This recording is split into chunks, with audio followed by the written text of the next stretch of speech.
Preparing to live stream the meeting. We are now streaming live. Oh, it shows. God, is that cool? Setting up your meeting for YouTube Live. Does it link you? View stream on YouTube.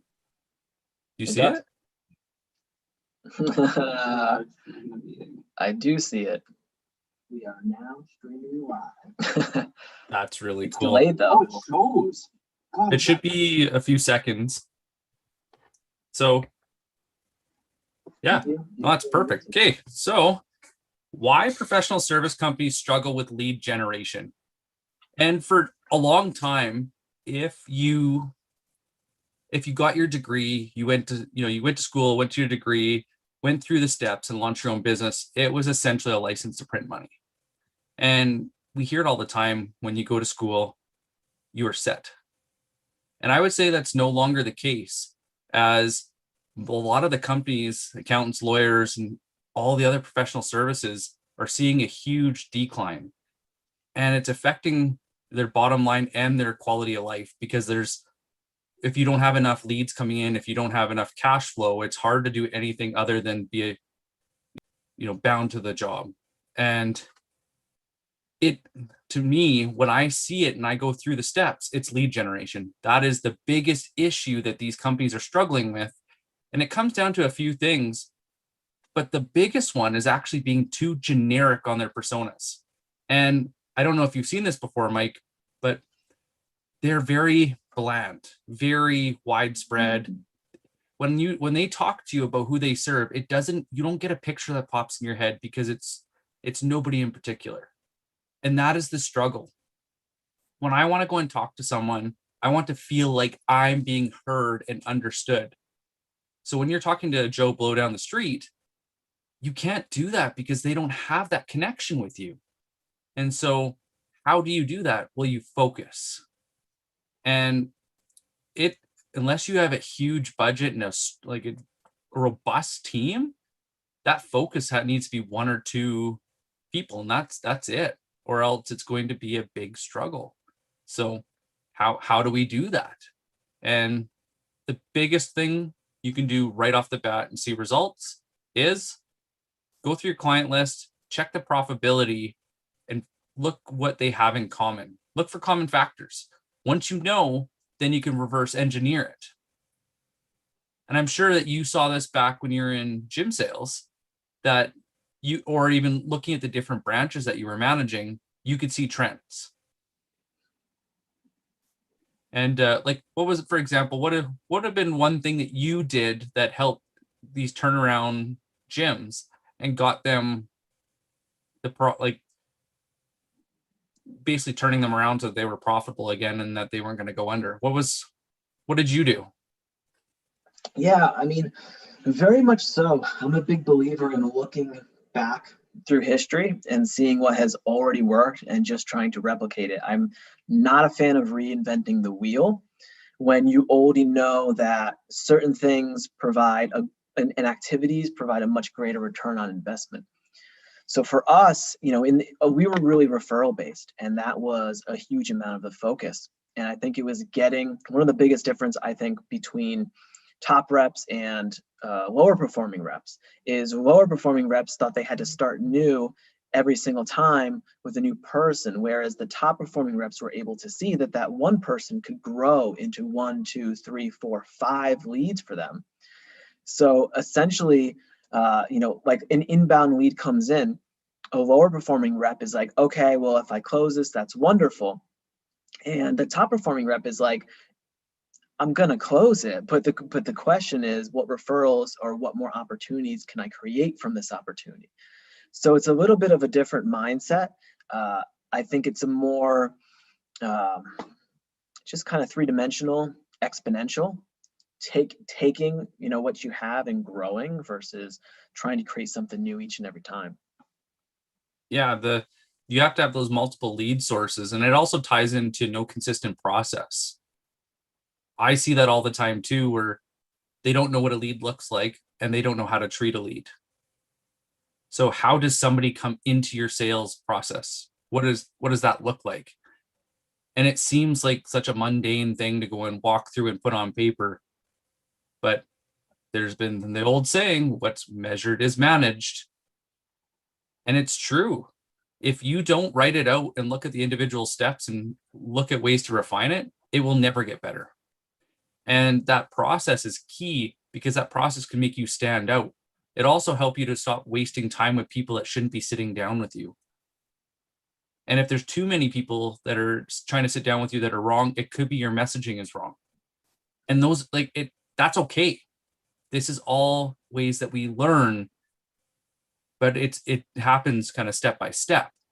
And so if you track it, then you can focus on one thing every week. And I can say that I do that for sure, that when it comes to my prospecting, whether it's on LinkedIn, on the phone, or email, I always fine tune something because it's a process that's always evolving.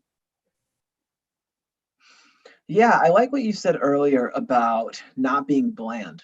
I feel like that could be a sales book. Like, don't be bland at every step of the sales process, and don't have a bland sales process. I think that's the route to being successful, whether it's when you are connecting on someone with someone on LinkedIn. Don't be bland. Like, you wrote a great post about this yesterday about how not to do that. When you're communicating that value proposition, don't be bland. That's where a lot of people go wrong as well. When you're creating that buyer persona, don't be bland about who is that ideal customer or that ideal buyer avatar.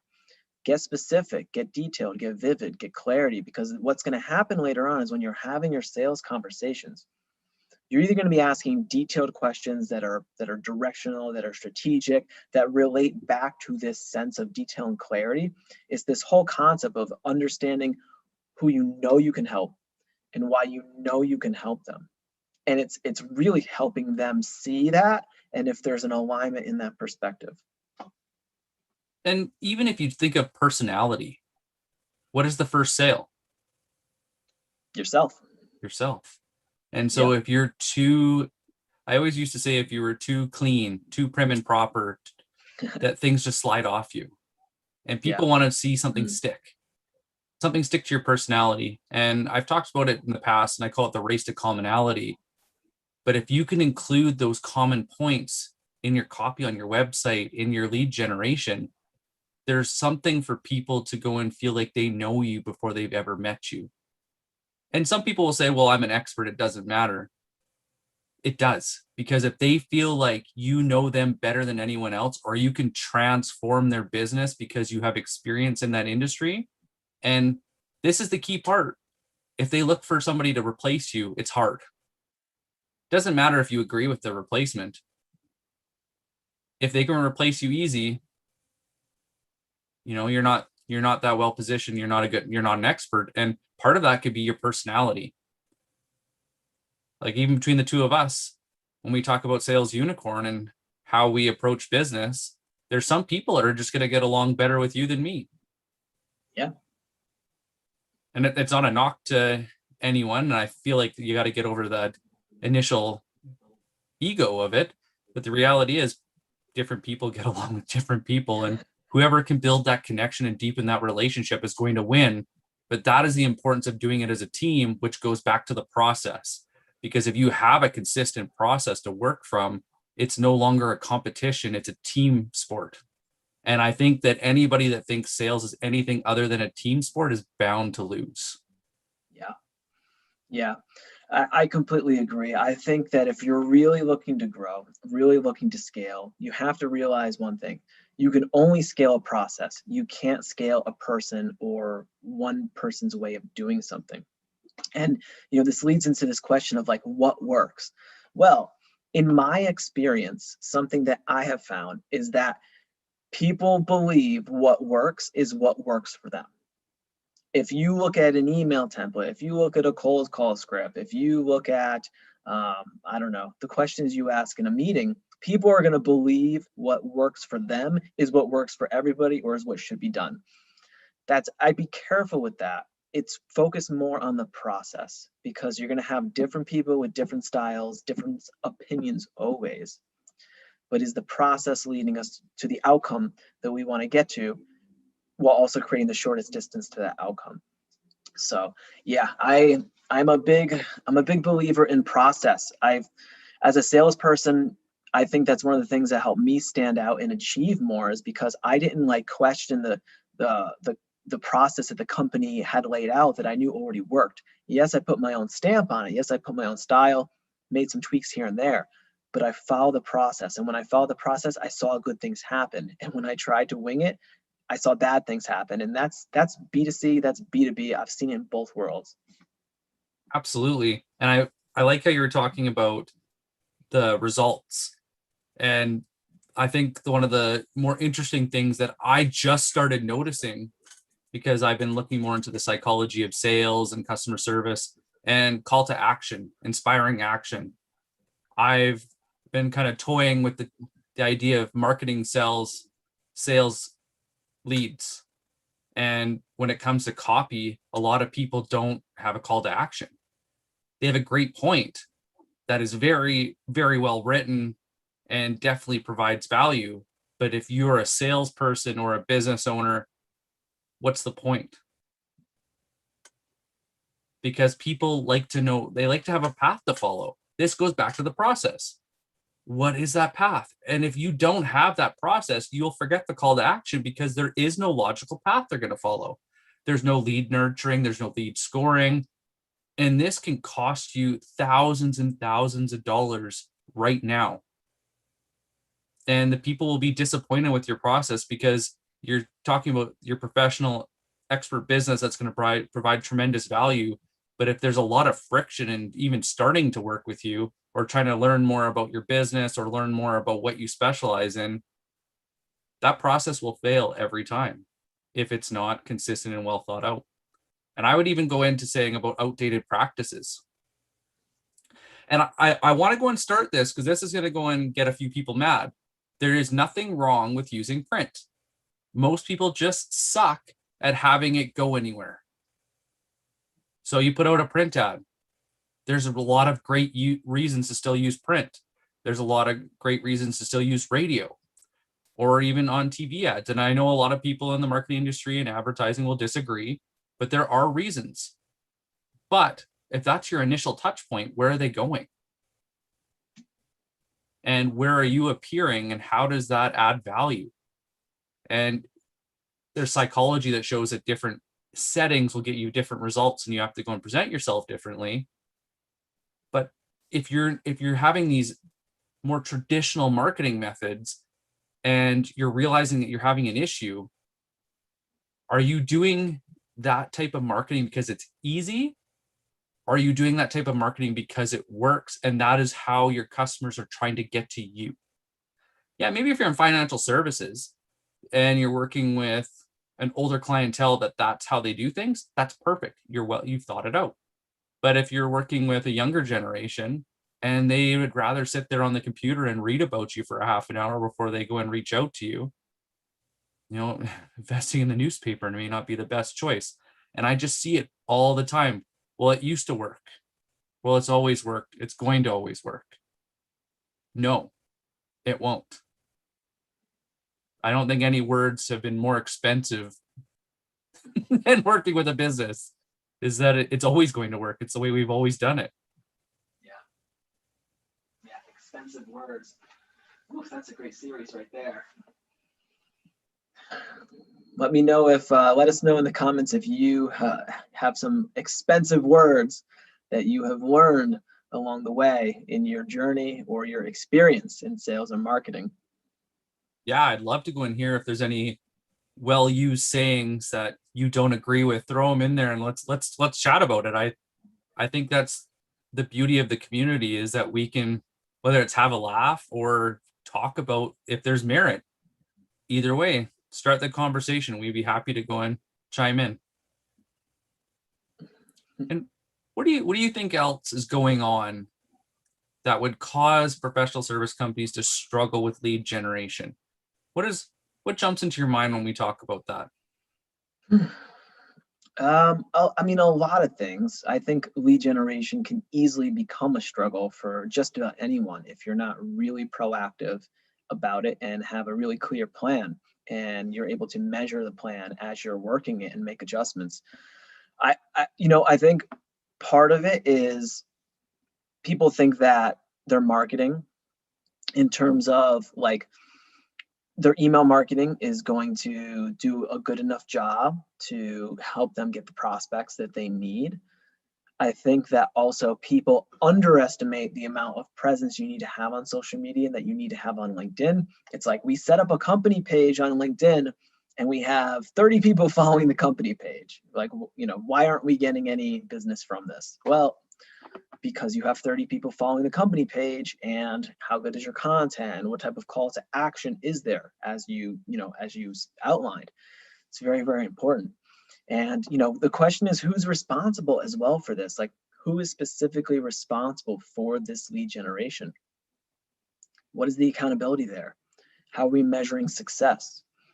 Yeah, oftentimes it's just one of those things that's not going to happen on its own. But usually there's not a very clear person, unless there's a sales team, who's really responsible for that. And I think it's like, who's going to draw the short straw? Nobody wants to draw that short straw, but somebody has to. I think that leads into two things. Unreal expectations is the big one, because like you said, well, I have my 30 followers, it should just work. But what about the fact that you have a 90-day or 180-day or a year-long sales cycle? Mm. And when we talk about lead generation, if depending on how you're actually tracking your lead generation and scoring it, if it's working, is if you're looking at if it's working based on sales, I think you're going to go and fail every time, because that's not how you score leads. It's the quality of leads you're sitting down with, because that process, going through that transaction, going through that process is different than actually trying to go and get the quality leads and getting them interested in what you offer specifically. Because if they want you specifically, it's a premium. If they're just looking for something like you, then you're just a utility. And that, I think, is one of the biggest things that you can do wrong for your business, is because you're going to be running on really tight margins because you're not special. You're easy to replace. You're easily found for the wrong reasons. I had another one, but it just escaped me. Well, let me ask you this. What are your top 3 non-negotiables that everyone should be doing for any type of lead generation to happen? If they want to be seeing some type of results, where do they start? What are the 3 minimum non-negotiables that you would recommend? Ooh, great question. Know the triggers. It's not enough to know the demographics. Mm. This is one thing I actually learned from sales and applied to marketing, is that you need to know the emotional triggers that make people act. And you said it really well the other day in social selling. We were talking about that stats inform people, emotions sell. And emotions, more than anything else, will inspire that initial action that they need to go and solve their problem. So if you do not know the action that triggers those thoughts and that desire to solve the problem, you will never be there when they need you. You might come after the fact, you might come, part way through the equation. And if you don't know where you're coming in, you won't be able to provide the right information and nurture that through the process, or you'll just come off as salesy. Because you're like, yes, no, I know, I've done my research. That should be part of your, figuring out where they are in the process is so critical. And that comes down to triggers. So once you know your triggers and your demographics, then you have to map out your process. What does your funnel look like? And it doesn't matter if it's 2 or 3 things. Like, you could just have focus on your social media presence. Like me, and I would say that that's where we focus on, is LinkedIn. And then something else you could add in is a website with a lead collection form. And the bottom of that funnel is that handoff to sales. Done. That's really simple. It doesn't have to be more complicated than that. And then as you get better and you start seeing trends, you can start making changes. Don't make it complicated. Start out as simple as you can and just get going. And I think number 3 is, and you nailed this one, is manage your expectations. Because if you mentally aren't prepared when you start this, that you're going to go and see results in 10 days, 30 days, you're never going to win. And it's always going to be stopped before it actually starts. And I see it all the time. Like, well, I spent $100,000 on Google Ads over the past year and I got nowhere. It's like, well, if you got nowhere, why didn't you stop at 10,000 and make a change? Why did it take 100,000 before you stop? You have to go and have that expectation, and you also have to have that cutoff point. So try something over 30 days. Set a number. If it doesn't meet that criteria, stop. Try something new, or look at where it's failing. And if you have that funnel, it's easy to find, especially if you keep it simple. So many people make it complicated. Find that trigger. Go and have that dedicated process and know how you're going to know what to expect. Because sometimes I would say with branding, just to go and start to get awareness, it took us 90 days. 90 days. And it started, I really started to notice it. Yeah. In conversations, in metrics, in my email. Like it took 90 days. And if I had stopped at 30 days, or we had stopped at 30 days, we would have quit just before we got to start seeing the results. So, and if you don't know, don't do it in a silo. If you have no experience working in lead gen, ask somebody that's done it. Ask a friend that has a business that you see that they're doing well. Ask them what to expect. Ask them how much it costs. So many people are afraid to ask the question because they don't want to look stupid, but it's more, you look stupid when you don't know because you were scared to ask the question and you're spending money doing stuff that doesn't work. But if you asked and made a decision, you will win. Plain and simple. That's my 3. Recap your 3, please, for the audience. Yeah. Triggers, a written out funnel, and expectations, I would say, are my 3. Awesome. Thank you. And as the salesman in here that really focuses on that sales process, what is something that professional service companies should be looking at when handing off leads to their sales team? Yeah, I mean, I'm a big believer in continuity and trust and experience, meaning we need to consider, and it'll be a little different for everyone, how is that person interacting with us? Who are they interacting with? And now if we're moving them further into the process, and if that person or that channel changes, how can we create a happy medium there so it's not a stark difference? Because expectations, as we mentioned, they just trump all. So if I start communicating with someone starts answering my questions, or I reach out in a certain channel and I'm comfortable with that channel, and now it has to change, that's going to create potentially some of that frustration or some of that friction that you mentioned earlier. So that's a very crucial moment, because people can turn off very quickly. The law of diminishing intent. Beware of the law of diminishing intent, meaning when someone decides they want to make a change or they're interested in making it, the amount their intent is highest at the moment of inception, and it only trends downward from there.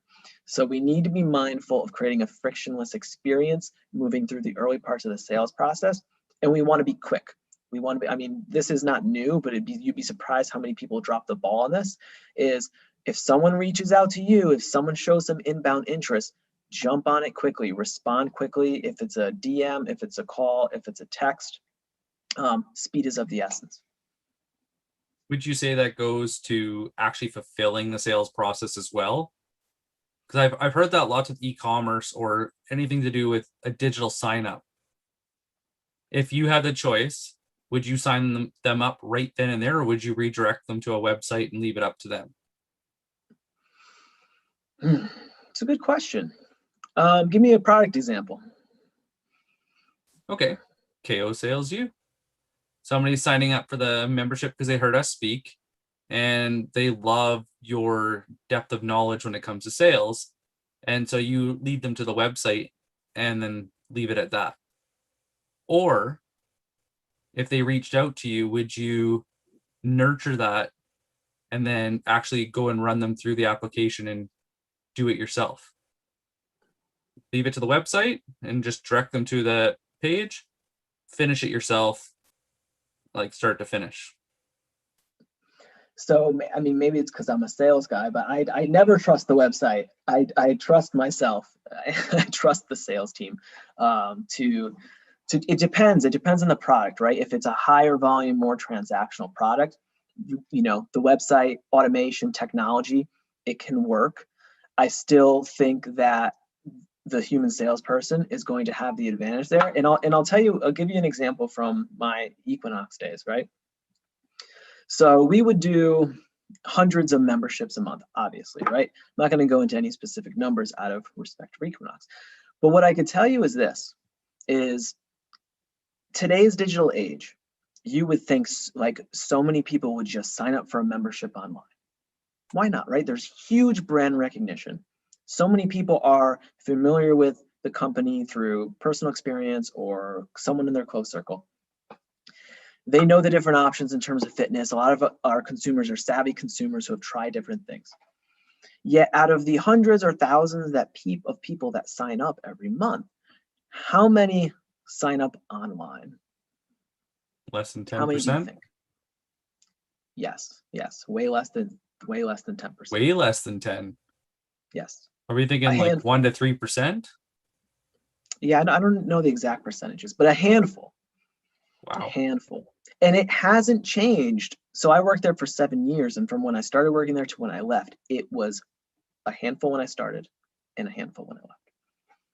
Okay, so question then, is it because they didn't go and recognize that process and fine tune it, or is it because customers didn't want to buy that way?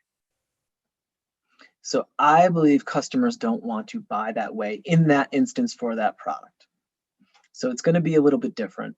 I mean, I go and buy things online, of course, all the time, right? It just depends on the purchase. Yeah, I've even noticed that with courses that people are now becoming more, and whether we want to go and give that to COVID or we want to give it to cybersecurity or better access to the internet, you know, I don't mind taking a course online now, but I didn't really like it before. I'd rather go on YouTube and go and research something and get a quick answer than go and take, you know, going through a 20-hour, 40-hour course. Where now I think the part of that is it's established, and so we can trust it. Yeah. So if you want, I can tell you the biggest mistake I think people make in terms of lead generation. 3 or 1? The biggest. I'll give you the biggest. The biggest one. Okay, buddy, let's hear it. The biggest mistake in my eyes that people make in terms of lead generation. They think a message will generate a lead. A message will not generate a lead. People generate leads. So when I get a lead, and there's 3 magic words that I like to listen for and that I typically hear. And those 3 magic words are, I saw you. I saw you speak online. Or I saw you speak in an event. Or I saw your content, I've seen your videos. People reach out because they see you, not because there's some type of message that got them so interested and compelled emotionally that they want to now create this interaction. So you would say that it has nothing to do with the call to action. Even if you have good content with a call to action, it has more to do with repetition. No, the call to action is important. It's a huge part of the recipe. What I'm saying is, are they seeing you? Is that call to action coming from a person, or is it coming from a message? So the LinkedIn page versus your personal page. So what I mean is a video of you with a call to action versus a text DM message with a call to action. Okay, let's throw it out to the viewers. What do you guys think? Would you, if a company sent you a very good personalized message, or an individual salesperson sent you a video and connected with you personally, which would you rather have, or which do you think has more value? We'll see, buddy. I guess we'll see. I'm not saying I disagree, but I'm curious because this is kind of like a sales versus marketing, because I do believe that marketing has value, but I just believe that it takes a lot longer than people realize. Yes. And it's become a hybrid with sales where we became more of a tour guide than we became a source of information. And so we can call it, we outsourced part of our job to marketing. And with the ability to go and connect with people all over the world, that information is so widespread. So now it's how do you inspire that action and kind of pull them towards you, and what information do they need before they can make a decision? And that's where we come in. And yeah, so just to clarify, and I'm a huge fan of marketing, and I think marketing is super effective. But my question is there a person that they trust and respect, a real person attached to that marketing? It doesn't have to be in that message, meaning if they're getting a marketing message, is there some actual human being of a reference that they can also think to that is tied to that message, to that brand, to that company? And that actually goes into, we won't harp on Mike too much for hating on Mark. No, just kidding.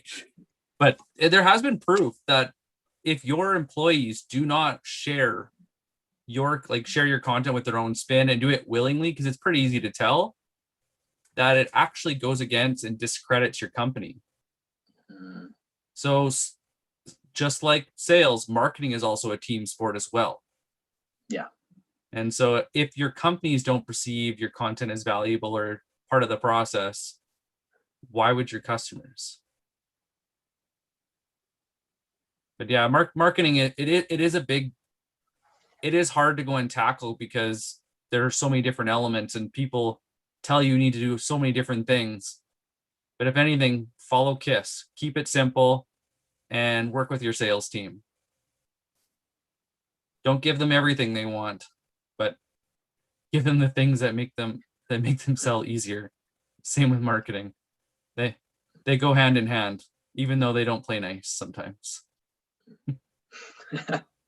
They should, though. They should play nice. They should. Is there anything else that you would like to add on why professional service companies struggle with lead gen? No, there's nothing. I think we had a great conversation. Marketing is important. Sales is important. I just, my final recommendation, and it's very similar to what I was saying before, is make sure is there a person? If I'm sending someone a marketing email and I really want them to take action on it, is there a person they can reference in their head that they can associate with this email that they trust and respect? Well said. And I'm going to go with, if you got any value from today, throw selling the truth in the comments, or write what you got the most value. It could be one sentence, one word, and share. Any little bit of feedback really helps us move forward. So thank you very much. Don't forget to follow, and can't wait to go and talk to you guys next week. Take care.